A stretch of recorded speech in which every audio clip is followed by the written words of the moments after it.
सरल सीधे व्यक्ति को संसार में कष्ट सहने पड़ते हैं, पर चालाक व्यक्ति संसार में सुख पाता है, सफल हो जाता है। सफल नहीं होता, ये गलत शब्द है। सफल नहीं होगा। अभी कोई चालाकी से सफल हो सकता है। रावण जैसा कोई चालाक पुरुष था, सब विद्याओं का ज्ञाता, परम चालाक था। कालनेमित से बढ़कर कोई चालाक था?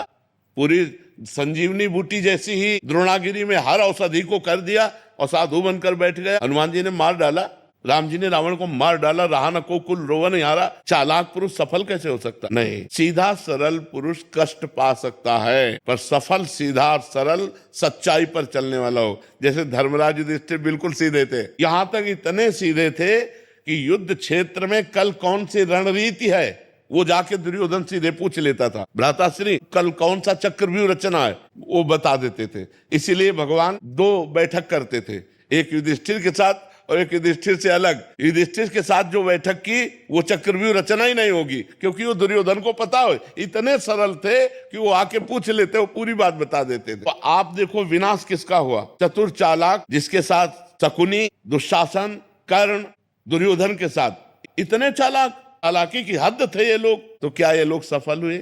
नहीं, सफल हुए सीधे साधे युधिष्ठिर जी महाराज। तो चालाक पुरुष तुम्हें सफल होते नजर आएगा, लेकिन सफल नहीं हो सकता।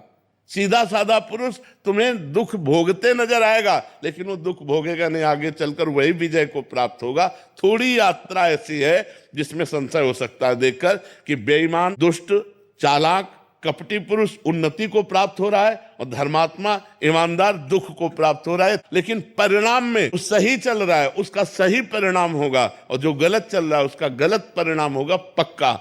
उसका पुण्य उसको साथ दे सकता है, लेकिन जो जीवन का परिणाम है वो ये पद नहीं है। मरोगे तो तुम्हारे साथ पद नहीं जाएगा, तुम्हारे साथ रुपया नहीं जाएगा, अच्छाई जाएगी, तुम्हारे सत्कर्म जाएंगे।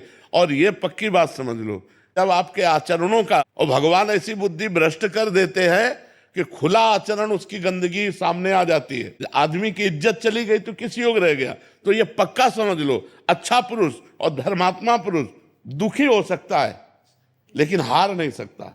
विजय को वही प्राप्त होगा, ये निश्चित बात है। सामने से तो बहुत सुंदर दिखाई दे रहे और पीछे जो पाप कर रहे तो मालिक देख रहा है, उसका हिसाब मालिक करेगा। मालिक की दुकान में है सबका जीवन खाता। पाई भर का भी चूक नहीं होती हमारे मालिक से, एक एक बात का हिसाब होता है। अगर हमने अंगुली भी उठाई है तो उसका भी हिसाब है कि क्यों उठाई और कैसे उठाई। परमात्मा सबको देख रहा है, इसलिए ये मत जानो कि कोई देख नहीं रहा है, हम अच्छाई कर रहे हैं, हमें बुराई पर बुराई मिलती चली जा रही, कोई हमारे देख नहीं। परमात्मा देख रहा है। और जो एक है कि मैं छल कपट बुराई से बढ़ रहा हूं, तो देख लेना तुम नष्ट हो जाओगे।